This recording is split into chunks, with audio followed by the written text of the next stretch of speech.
अच्छा जा, पूजे वाले कोठरी में लकड़ी के बक्से के ऊपर धुले कपड़े रखे, उन्हीं में से एक चादर उठा के लिया। हाँ पर सुन, गिराना मत, गंदी हो जाएंगी। दरी मालकिन जी, दरी यहीं तो रखी है, कोने में पड़ी है, दिखाई नहीं देता? अच्छा सुन सुन सुन सुन, अरे बीवी जी के कमरे में से हाथ में और सितार उठा के लाओ, जा जा जल्दी जल्दी जा। लेकिन तुम्हारी बेटी तो मुंह फुलाए पड़ी है। मुंह फुलाए? और तुम उसकी माँ? अरे किस मर्जी की दवा हो? अरे जैसे तैसे करके तो वो लोग हाथ में आए हैं। अब तुम्हारे बेवकूफी की वजह से सारी मेहनत बेकार जाए तो मुझे दोष मत दे। तो मैं ही क्या करूं, सारे जतन करके तो हार गई। तुम्ही ने दूसरे पढ़ा लिखा कर सर में चढ़ा रखा है, मेरे समझ में तो पढ़ाई लिखाई के जंजाल आते ही नहीं। आजकल की लड़के कितनी ही सुंदर हो, बिना टीम टाम लीपा पोती के कौन पूछता है। इसी मारे पाउडर वाउडर उसके सामने रखा था, पर न जाने सारी चीजों को उसको पता नहीं, इसको पसंद ही नहीं आती है। लेट तुम्हारी बेटी से ना मैं तंग आ गई हूँ। न जाने कैसा दिमाग है इसका, वरना आजकल की लड़कियों के सारे तो पाउडर का कारोबार चलता है। अरे मैंने तो पहले ही कह दिया था कि कम से कम इंटर पास होनी चाहिए लड़कियां, अपने हाथ रहती और इतनी परेशानी न उठानी पड़ती। पर तुम तो अरे चुप चुप, कहने ही न मानते हो। अरे चुप रह, तुझे अपनी जबान पर कतई काबू नहीं है। अरे कल ही तो बता दिया था तुझे कि इन लोगों के सामने जिक्र और ढंग से करना होगा, पर तुम तो अभी से सब कुछ उगले देती हो। अरे उनके आने तक न जाने क्या हाल करोगी। अच्छा बाबा, मैं न बोलूंगी, जैसी मर्जी तुम्हारी सो करना, सिर्फ मेरा काम बता दो। तो ठीक है, उमा को जैसे हो वैसे तैयार कर लो ना। सही पाउडर वैसे कौन बुरी है? और कौन से ज्यादा काम है, कमरे तो सब ठीक ही ठाक है, बाजा सितार भी आ ही गए हैं और बगल वाले ट्रे में नाश्ता रखा हुआ है। सो तुम कुछ चीज लाना, वैसे तो 2 ही आदमी है, तब तक मक्खन लेके रतन आ ही जाएगा। आदमी तो 2 हैं, एक खुद बाबू गोपाल प्रसाद स्वरूप और दूसरा खुद उनका लड़का शंकर। देखो उमा से कहना जरा करीने से आए, ये लोग जरा ऐसे ही हैं। गुस्सा तो मुझे बहुत आता है कि दकियानुसी ख्यालों पर। खुद पढ़े लिखे हैं, वकील हैं, अरे सभा सोसाइटियों में जाते हैं, पर लड़की चाहते हैं ऐसी कि बिल्कुल पढ़ी लिखी ना हो।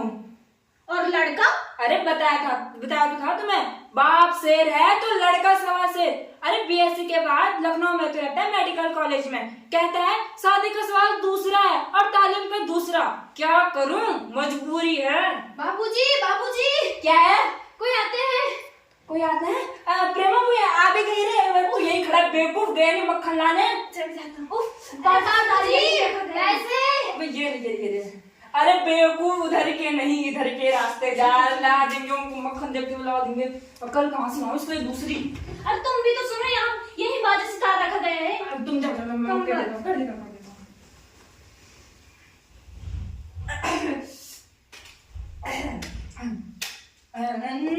नमस्ते।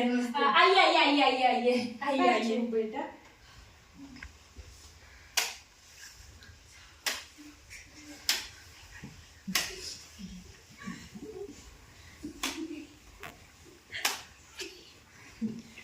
जी यहाँ तशरीफ लाइए, बैठिए।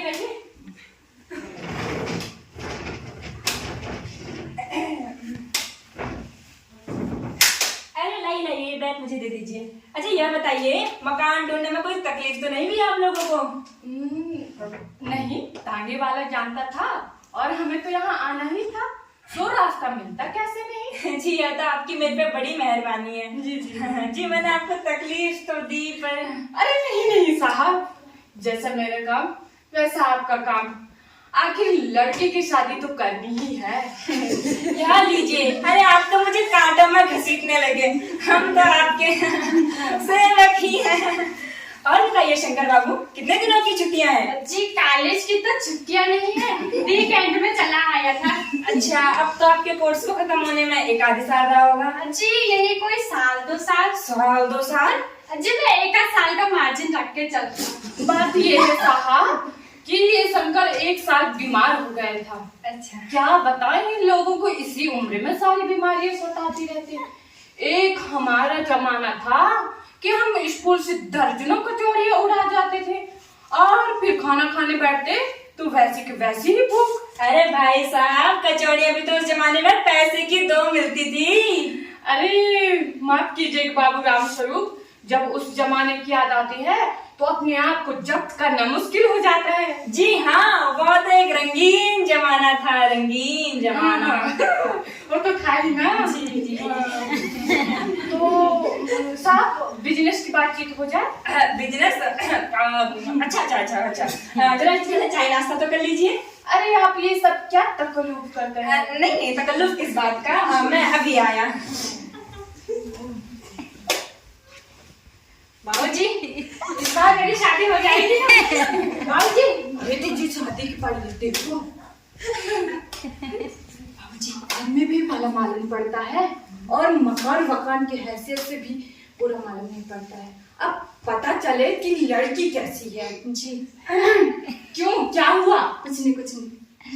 तो झुककर क्यों चलते हो? फ्लाइट तय करने आए हो, कमर सीधी करनी। तुम्हारे दोस्त तो ठीक ही कहते हैं कि शंकर के बैकबोन। वो लोग आ रहे। जी, जा लीजिए। आखिर आप माने नहीं। जी, यह बताइए, आपको विलायती चाय पसंद है या फिर हिंदुस्तानी? अरे नहीं साहब, मुझे आधा दूध और आधी चाय दीजिएगा और जरा ज्यादा चीनी डालिएगा उसमें। जी।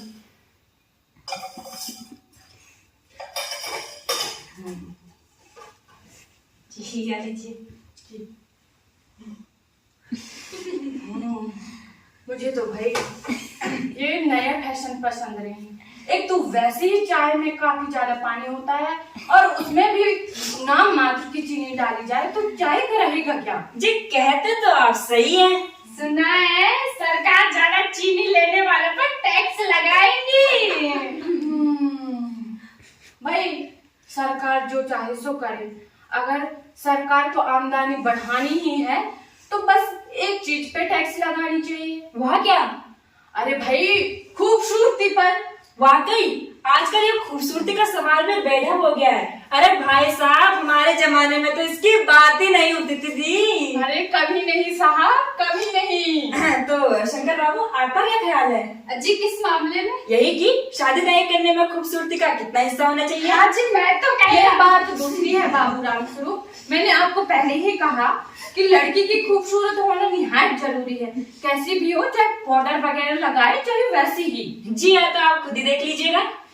देखना क्या है, आपसे इतनी बातचीत हो चुकी, इसी को रस्म समझिएगा। जी हाँ, तो आपकी बिल्कुल बड़ी मेहरबानी है।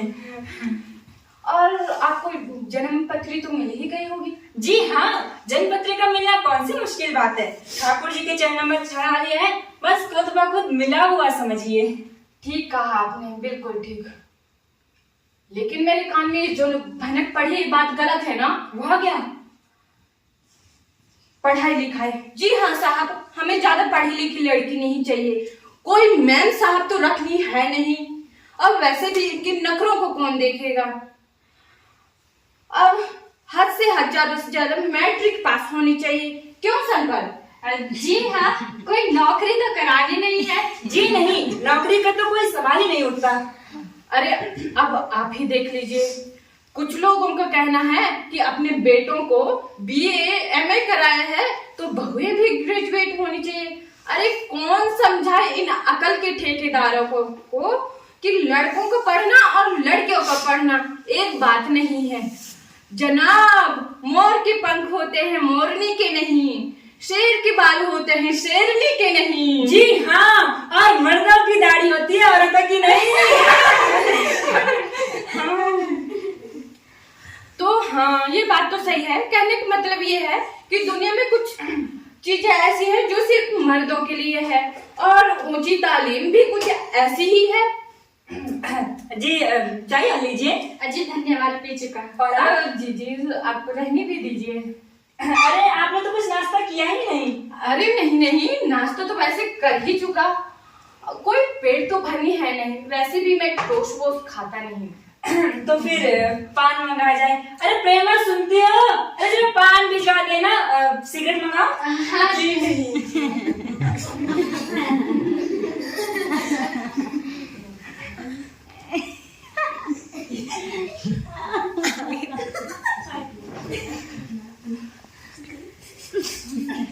चश्मा ये पढ़ाई वढ़ाई से तो नहीं है? जी नहीं साहब, वो तो मैंने अर्ज किया ना। बैठो बेटी। हाँ उमा, बैठ जाओ ना, तक उसके पास बैठ जाओ। तो चाल में तो कोई खराबी नहीं और चेहरे पर भी छवि है। तो कुछ गाना बजाना भी सीखा है? जी हाँ, सितार भी और बाजा भी। उमा, एक आध गीत गाकर सुनाओ।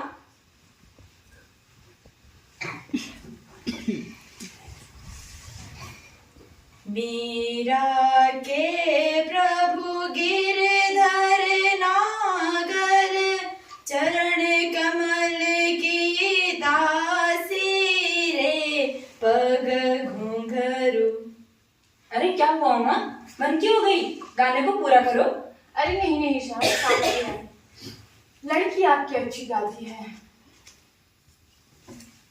ठहरो बेटी। उमा थोड़ी देर और बैठे रहो। तो तुमने कुछ पेंटिंग वेंटिंग भी? जी हाँ, वो तो मैं आपको बताना ही भूल गया। जो वो तस्वीर टंगी हुई है ना, इसी ने बनाई है, और वो वाली भी। बहुत अच्छा। और सिलाई वगैरह? जी सिलाई का तो पूरा जिम्मा इसी के हाथ में है, यहाँ तक कि मेरी कमीजें भी।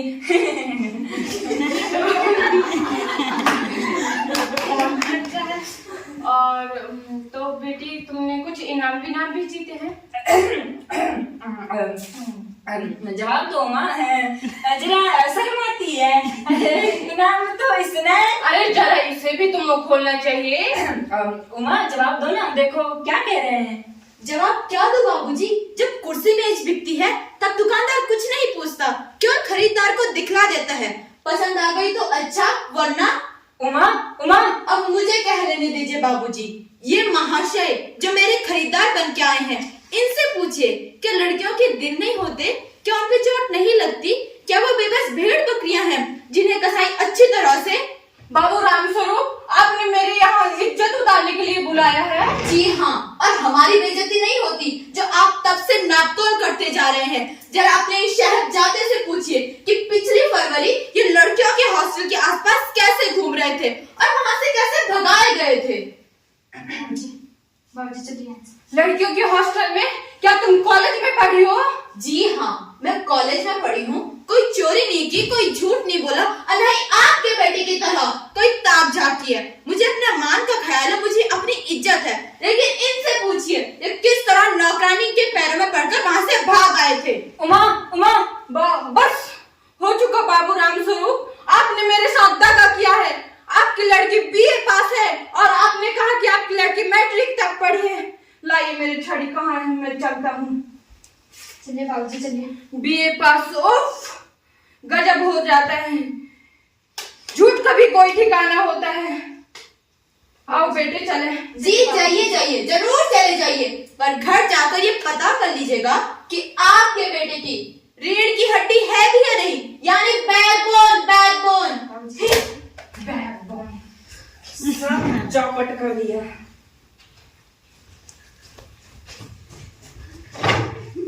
उमा बेटी, उमा तुम रो रही हो? देखो तो उमा रो रही है। बाबूजी, बाबूजी, बाबूजी, बाबूजी, बाबूजी, मैं ले आया मक्खन। अब आप लोग ही बताइए, क्या करूं मैं इस मक्खन का?